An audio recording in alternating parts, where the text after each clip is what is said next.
Hey y'all, welcome back to my channel. In today's video, I will show you how to frost a cake. Now this is a pretty long video, well it's about 15 minutes long.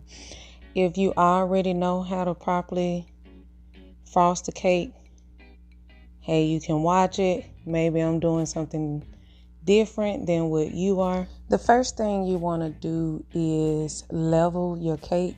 You can use this Wilton cake leveler. I think it was like $4 in Walmart, or you can use a serrated knife. These were cakes that I used that were left over and they were already cut. So I was just showing you a way you could cut your cakes.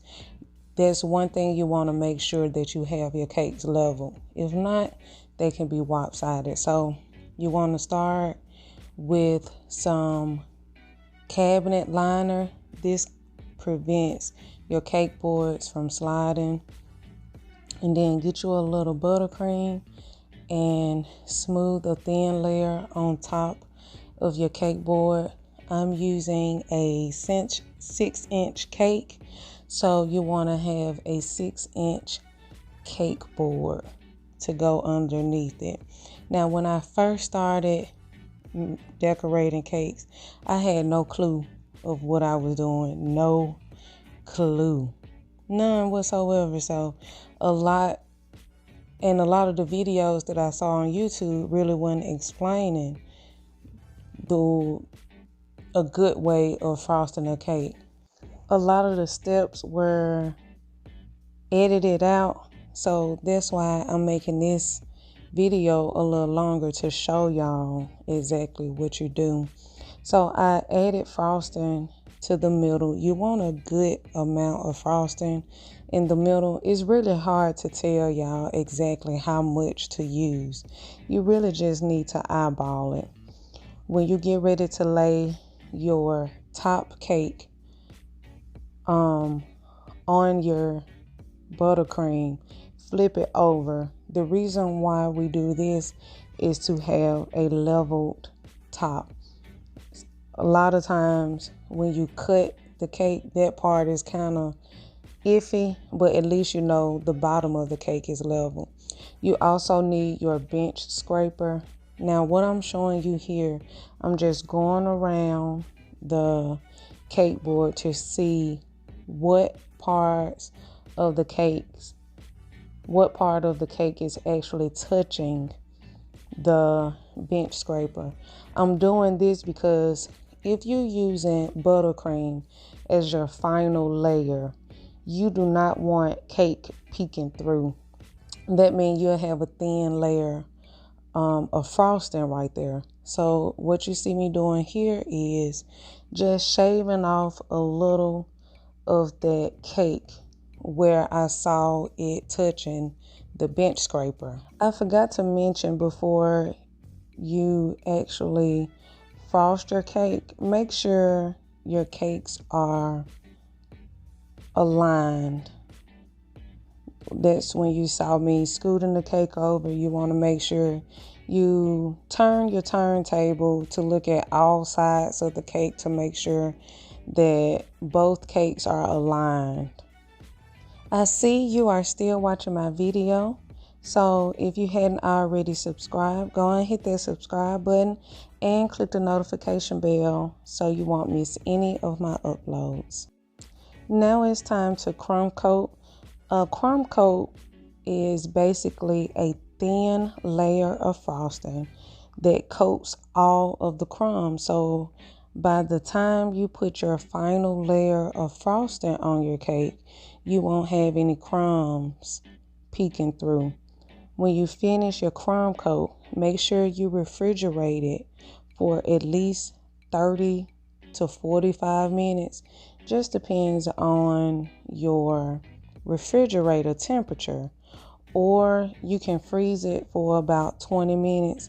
I would rather let it refrigerate, but you can do either or. It's up to you.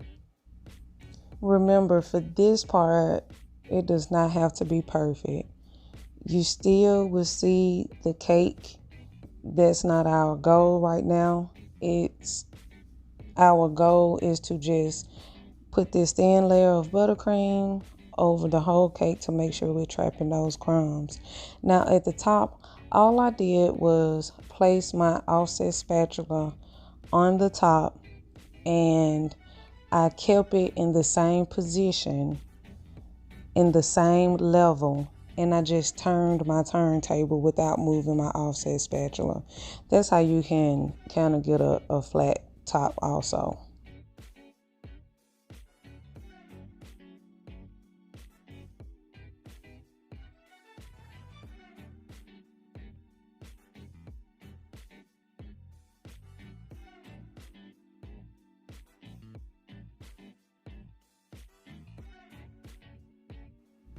Now I just use my bench scraper just to kind of even it out a little bit. Like I said, it doesn't have to be perfect.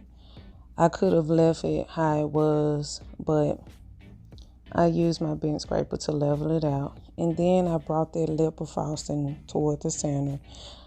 I have a slower part to show y'all later in the video about bringing that lip of frosting in. So you see, it's not perfect when I show it to y'all. You still see cakes. But I let it stay in the refrigerator for about 45 minutes. And you see I'm touching it. You know it's ready when you can touch the cake and no buttercream is getting on your fingers. So add a good dollop of frosting at the top. I'm doing this swaying motion because that's how you want to spread your frosting at the top. Just do that swaying motion to bring that frosting to the edges of your cake. A lot of the frosting that we are putting on this cake will come off, so don't worry about having a whole lot of frosting.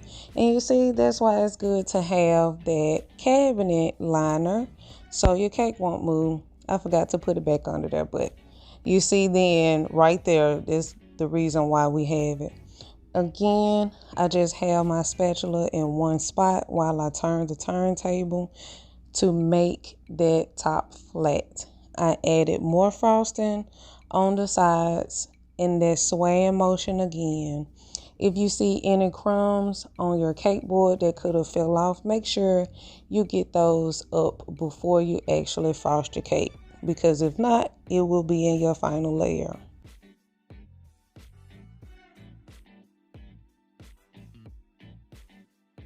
So this is the part I always got confused on when I first started doing cakes, because I'm like, okay, how much frosting do I add? How much frosting do I take away? It was a mess. So, a good way to explain it, put as much frosting on the cake as you can. It will make your life simpler when you use your bench scraper and start scraping off the cake. Now, when you start scraping off the frosting. Now, when you start scraping the frosting, you want to make sure that your bench scraper is at a 90-degree angle, straight up and down. Not slanted, just have it straight up and down. And I will show y'all that in a minute.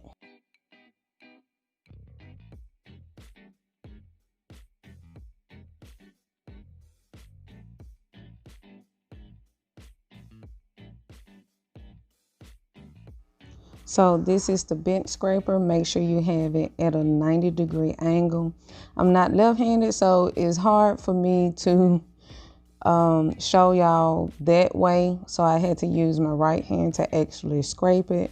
But you see it's straight up and down. When you are turning your turntable, make sure that bench scraper is scraping against that cardboard at the bottom. That's like your guide to making sure your bench scraper is straight up and down. If you're not touching that cardboard, that means either your bottom will be a little wider or your top will be a little wider. So make sure if you can feel that cardboard, you're doing good. Also, take your time. If you are a beginner, the key to a good straight cake is patience and taking your time. Do not rush into it. Some people, it still takes time for me sometimes. I promise you it does. Because getting a cake straight is a hassle sometimes, especially if your buttercream is really soft. And mine here was pretty soft, so I did an additional layer. But if you can get it on the second try, hey, good for you. But I'm doing what I do all the time by getting that top flat. I just have my bench scraper in one position at a certain level, and I use my turntable to turn the cake. And if you see any craters, just make sure you fill that in with buttercream and repeat. Now use your bench scraper to get that excess frosting off. Now I did do another thin layer because my frosting was pretty soft, so I wanted to make sure I had a sharp edge. Bring that lip of frosting inward. This is really hard to explain. Like, this part takes practice, a lot of practice, to try to get that edge clean and straight. It takes practice. So if y'all not getting it on the first try, keep trying again. That's why I did this second layer. Third layer. I let it sit in the refrigerator for another 30 to 45 minutes. And this is a really thin layer that I'm putting on. It may look like I'm putting a lot of frosting on, but I'm not, because a lot of it will be taken off. The only reason why I did this is because I really wanted to get my buttercream smooth, because I did over mix my buttercream just a little bit. Also, that recipe will be in the description box below, so you can check out my buttercream frosting recipe. But I did add this third layer just to make sure I got all the craters filled in and my top flat as possible.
Okay, y'all, tell me what you think. If you are used to frosting cakes, let me know if you do anything differently.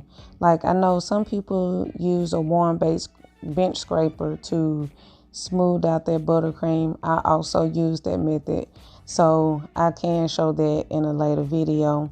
And if you have not really frosted a cake, let me know if this tutorial was helpful. I tried my best to make sure I did not leave any steps out. Just right here, I'm just cleaning the cake board, but that's it. It all stems from practice. Practice make perfect, I promise. Because when I first started, it was horrible. But don't forget to subscribe, and I'll see y'all in the next video. See y'all.